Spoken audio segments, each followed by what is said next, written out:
माँ काली के जन्म की कथा। सभी देवी देवताओं के जन्म की कई कहानियाँ प्रचलित हैं और बिल्कुल इसी तरह माँ काली के जन्म से जुड़ी कई कथाएं सुनाई जाती हैं। उन सभी कथाओं में से एक कहानी है जो सबसे ज्यादा प्रचलित है।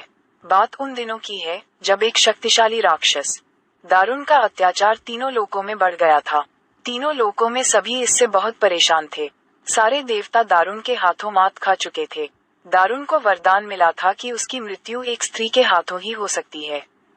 इस कारण सभी देवता हाथ जोड़कर ब्रह्मा जी के पास पहुंचे कि वे इसका कोई समाधान निकालें। इसके बाद ब्रह्मा जी ने एक स्त्री का रूप लिया और दारुण से युद्ध करने चले गए, लेकिन वो भी इस असुर को हरा नहीं पाए। अंत में सभी देवता ब्रह्मा जी के साथ भगवान शिव के पास गए और उनसे प्रार्थना की कि वे कुछ करें। सभी की प्रार्थना सुनने के बाद शिव जी ने मुस्कुराते हुए माता पार्वती की तरफ देखा।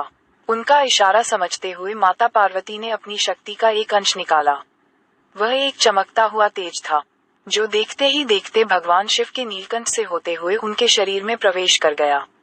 इसके बाद भगवान शिव ने अपनी तीसरी आंख खोली और तीनों लोग थर थर कांपने लगे।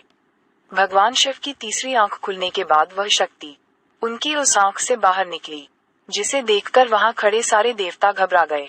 उस शक्ति ने एक विशाल और रौद्र स्त्री रूप ले लिया था। उनका रंग रात सा काला गहरा और जुबान खून जैसी लाल थी। चेहरे पर आग सा तेज था और माथे पर तीसरी आंख थी। इस तरह राक्षसों को खत्म करने के लिए हुआ माँ काली का जन्म।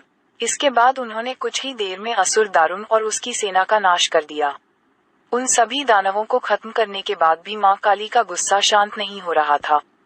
इसके बाद उनका गुस्सा शांत करने के लिए भगवान शिव ने एक बच्चे का रूप लिया और उनके सामने आ गए। भगवान शिव को देखते ही माँ काली का गुस्सा शांत हो गया और उन्होंने उस बच्चे को अपनी गोद में उठा लिया।